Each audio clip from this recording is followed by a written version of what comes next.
Well, let's continue with the theme of human rights. Former South African Human Rights Commissioner Andre Gaum joining us now to take stock of what we call human rights here in South Africa. He joins us from the Western Cape this evening. Commissioner, good evening to you and thank you for your time.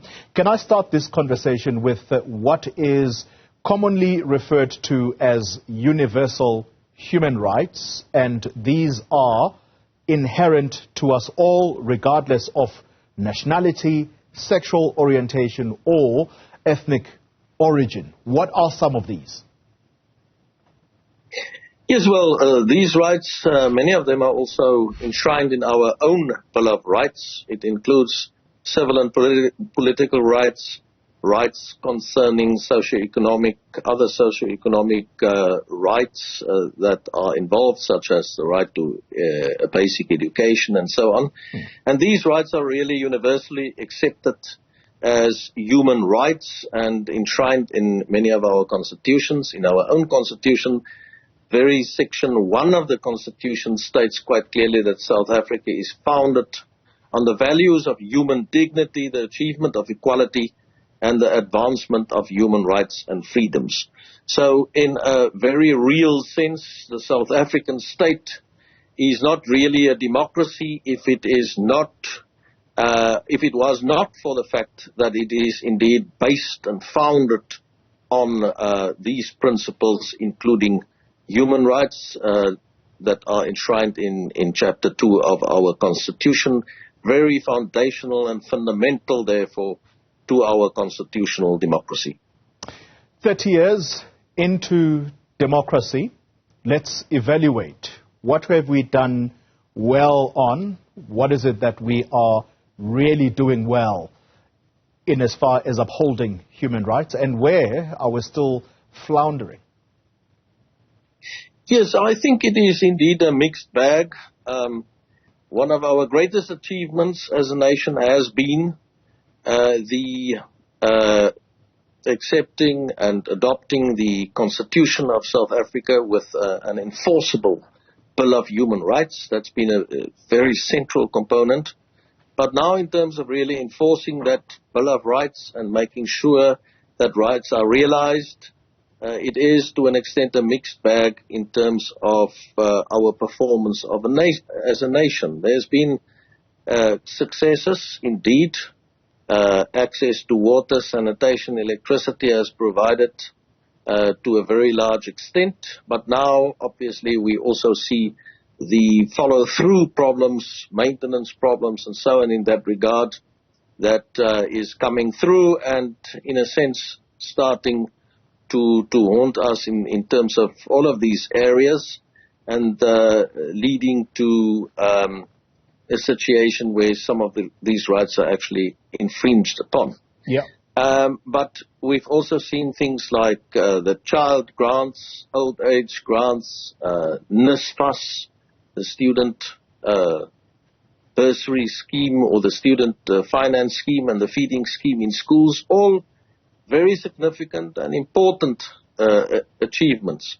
But on the other hand, we are also seeing huge issues in terms of the realization of socioeconomic rights, especially with regard to, for example, the immediately realizable right to a basic education. We know that we still have a situation where 81% of our children cannot read for meaning by the time they reach the age of 10 years. Or grade 4, which is really not only a violation of what we have as a commission described the right to read and write, but then also in the same vein of the right to a basic education. So I think there are indeed achievements, no doubt about that, but there is a long way to go, a very long way, and some of the rights that have initially to a large extent been being realized incrementally, such as the right to electricity and water and so on, are becoming under threat again in these days in South Africa. You touched on two critical points that I would like to follow up on.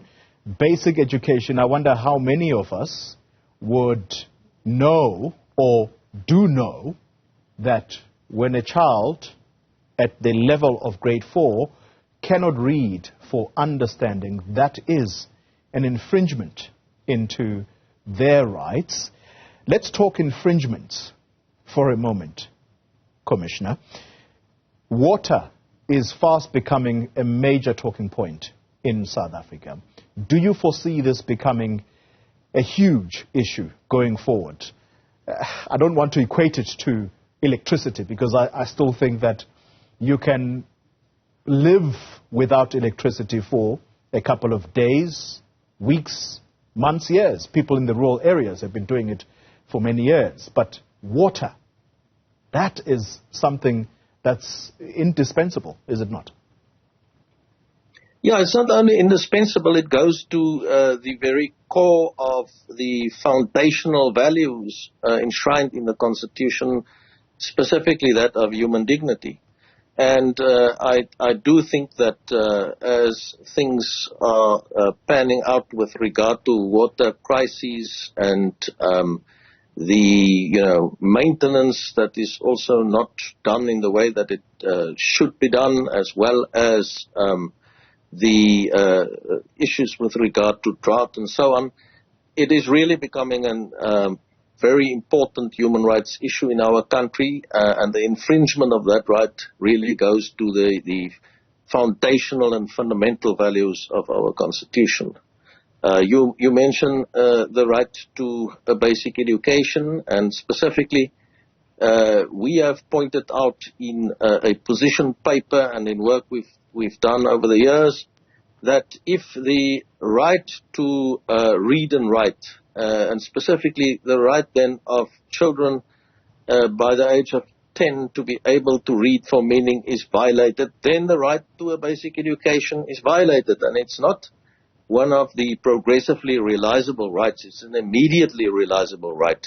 And so therefore, if you only look at that particular issue, there is a major human rights problem that has to be addressed very urgently. President Ramaphosa himself has indicated that by 2030, the aim is that all 10-year-olds should be able to read for meaning. It is quite clear to all of us in the country, and I'm part of what is called the Reading Panel 2030 under the chairpersonship of former Deputy President Mlamulnuka of the Reading Panel 2030, which is specifically looking into this issue, and we have warned that there is no way that 2030 aim is going to be achieved if things do not change dramatically, and that is one of the areas I really want to focus on tonight and indicate to government and to the people of South Africa that a real change is required as far as that is concerned, and some very specific interventions that we have highlighted and indicated what those should be. Yeah.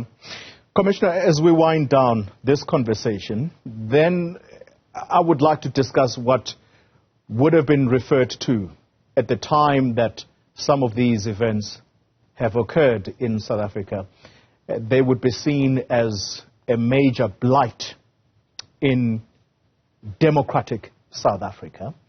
The events of August 2012, Marikana, that is one of the major incidents that occurred here, and that is why the use of the word massacre is commonly used.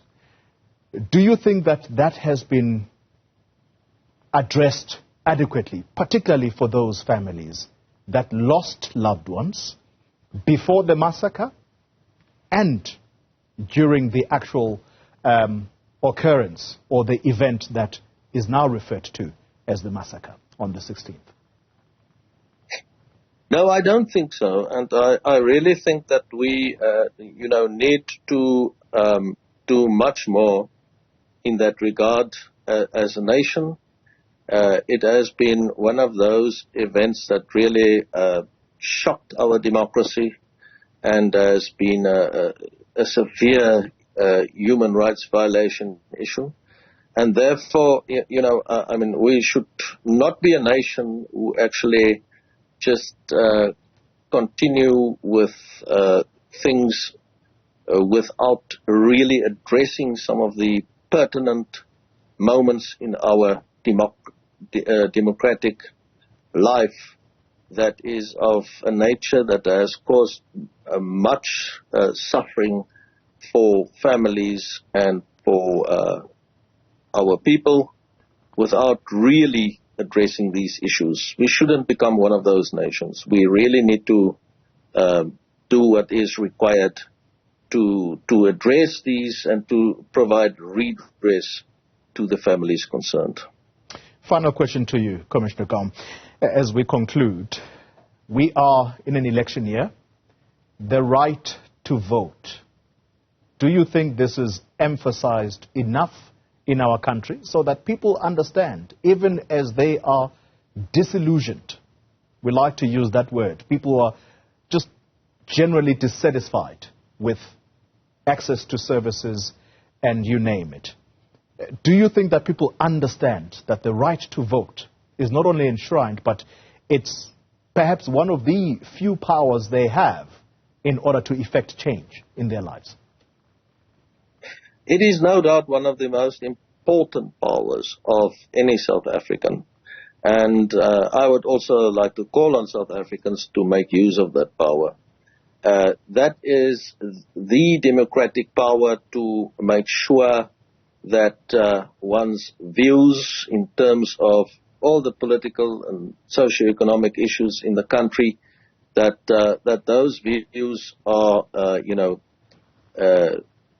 adhered to, in the sense that you vote for a party that you believe is potentially going to achieve those goals.